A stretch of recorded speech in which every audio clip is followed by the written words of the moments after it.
Apakah Anda ingin menjadi seorang hamba yang mengasihi dan melayani sesama seperti Yesus? Hari yang diberkati, saudara-saudari.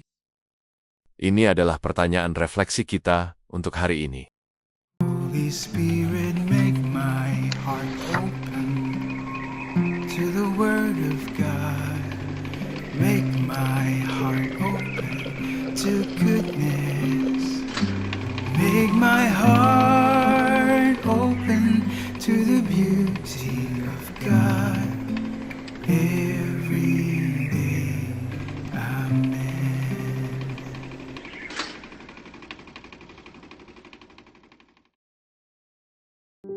Hari ini 23 Agustus. Gereja merayakan peringatan Santa Rosa dari Lima, Santa Pelindung, Peru, Amerika Selatan, dan Filipina. Namanya adalah Isabel de Flores. Ia lahir di Lima, Peru pada 20 April. Ayahnya berasal dari Puerto Rico, yang datang ke Peru tahun 1548 bersama para penakluk Spanyol. Ia menerima nama Rosa ketika seorang pembantu rumah tangga yang memandangnya saat masih bayi berkata, "Dia secantik bunga mawar." Ibunya pun memutuskan bahwa Rosa akan menjadi nama putrinya. Dan kemudian nama itu diberikan secara resmi saat ia menerima sakramen Krisma. Sebagai seorang gadis muda yang tumbuh dewasa, Rosa hidup dengan keras tapa, berpuasa, dan melakukan mati raga. Karena orang tuanya melarangnya masuk biara. Dan karena ia memilih untuk tidak menikah, seringkali ia disalahpahami oleh orang tua maupun teman-temannya. Namun ia tetap tinggal di rumah, hidup menyendiri. Sambil membantu menopang keluarga, ia menjahit dan menjual bunga yang ditanamnya. Karena tidak bisa menjadi biarawati, Santa Rosa mengikuti jejak Santa Katarina dari Siena dan bergabung sebagai anggota awam dari Ordo Ketiga Dominikan. Ia terus menjalani hidup doa dan tobat tanpa henti. Hanya tidur 2 jam setiap malam, agar memiliki lebih banyak waktu untuk berdoa. Puasa dan tapa yang dijalaninya sangat berat. Namun bagi Rosa, hidup terasa manis dan penuh sukacita. Rosa menjadi seorang santa karena ia mencapai persatuan ilahi, kediaman ketujuh, atau yang disebut juga pernikahan rohani, dengan juru selamatnya. Selama 11 tahun, ia sering mendapat penglihatan dari Yesus, Bunda Maria, dan para Santus Santa, dengan siapa ia berdialog dan menerima tuntunan rohani. Ia wafat pada 24 Agustus tahun 1617, pada usia 31 tahun, dan dikanonisasi oleh Paus Clemens ke-10 pada tahun 1671. Santa Rosa dari Lima adalah santa pertama dari benua Amerika. Paus Pius ke-12 kemudian menetapkannya sebagai pelindung kedua Filipina. Doa misa pada hari pestanya mengenang hidup tapa dan semangat cintanya yang berkobar bagi Tuhan. Dalam Injil hari ini, Yesus berbicara kepada orang banyak dan para muridnya. Ia berkata, ahli-ahli Taurat dan orang Farisi duduk di kursi Musa. Sebab itu lakukanlah dan turutilah segala sesuatu yang mereka ajarkan kepadamu. Tetapi jangan ikuti perbuatan mereka. Sebab mereka mengajarkan, tetapi tidak melakukannya. Mereka mengikat beban berat yang sukar dipikul, lalu meletakkannya di atas bahu orang. Tetapi mereka sendiri tidak mau menyentuhnya dengan jari. Segala pekerjaan mereka dilakukan hanya supaya dilihat orang. Kamu hanya mempunyai satu guru, dan kamu semua bersaudara. Jangan menyebut siapapun di bumi ini Bapamu, karena hanya satu Bapamu, yaitu Bapa di surga. Jangan pula disebut pemimpin, karena hanya satu pemimpinmu, yaitu Kristus. Yang terbesar di antara kamu harus menjadi pelayanmu.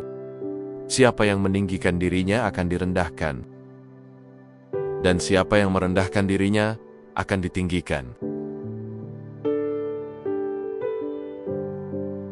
Dalam Injil Matius, Yesus menyampaikan pesan yang kuat kepada orang banyak dan murid-muridnya, menyingkapkan hakikat sejati dari murid Kristus. Matius bab 23 ayat 1-12 menantang kita untuk merenungkan tentang keaslian dan kerendahan hati yang seharusnya menandai perjalanan kita sebagai pengikut Kristus. Yesus menyampaikan sebuah kebenaran yang paradoks. Kebesaran sejati justru ada dalam menjadi yang paling terkecil. Hal ini menantang norma dunia yang menyamakan kuasa dengan kesuksesan. Kita semua dipanggil mengikuti teladan Yesus, menghayati semangat pelayanan. Dengan demikian, kita ikut ambil bagian dalam cinta Tuhan yang mengubah hidup, serta menjadi saksi Injil di dunia yang seringkali lebih mementingkan pencitraan diri daripada pengorbanan diri. Mari kita bertanya kepada diri kita, apakah iman kita otentik? Mewujudkan Injil tidak hanya dalam kata-kata tetapi dalam perbuatan?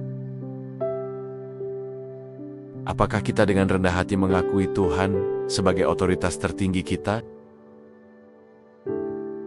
Sebagai murid-murid Kristus, kita dipanggil untuk menghidupi kerendahan hati dan semangat pelayanan yang diteladankan Yesus. Dengan demikian kita menjadi saksi nyata akan kuasa kasih Allah yang mengubah hidup kita. Tantangannya adalah mengevaluasi kembali cara kita beriman. Kita diajak untuk melampaui tampilan lahiriah, kesalehan, dan merangkul kerendahan hati dalam pelayanan. Pemuritan berorientasi pada pelayanan sebagai pengikut Kristus. Semoga kita selalu berusaha menghidupi arti sejati dari kebesaran melalui pelayanan tanpa pamrih, seraya mengakui Tuhan sebagai Bapa kita yang sejati dan sumber segala otoritas. Dengan demikian, kita menghidupi Injil secara otentik dan meninggalkan jejak yang abadi bagi dunia di sekitar kita. Seperti Santa Rosa, kita semua dipanggil kepada kekudusan, ditandai dengan cinta radikal dan tak tergoyahkan kepada Tuhan, yang diwujudkan lewat hidup doa, tobat, dan pelayanan tanpa pamrih kepada sesama, yang berpuncak pada pengalaman mendalam akan persatuan ilahi bersama Yesus Kristus Tuhan kita. Marilah berdoa. Dalam nama Bapa dan Putra dan Roh Kudus. Amin. Tuhan Yesus, Engkau menjadi hamba untuk membebaskan kami dari kesombongan dan keegoisan diri. Ajarlah kami untuk rendah hati seperti Engkau, dan untuk mengasihi sesama dengan murah hati, melalui pelayanan dan kebaikan yang tulus. Yesus, Raja belas kasih, kami percaya padamu. Amin. Dalam nama Bapa dan Putra dan Roh Kudus. Amin. Tuhan memberkati keluarga Anda, saudara-saudari. Tuhan memberkati Gereja Katolik kita dan Couples for Christ.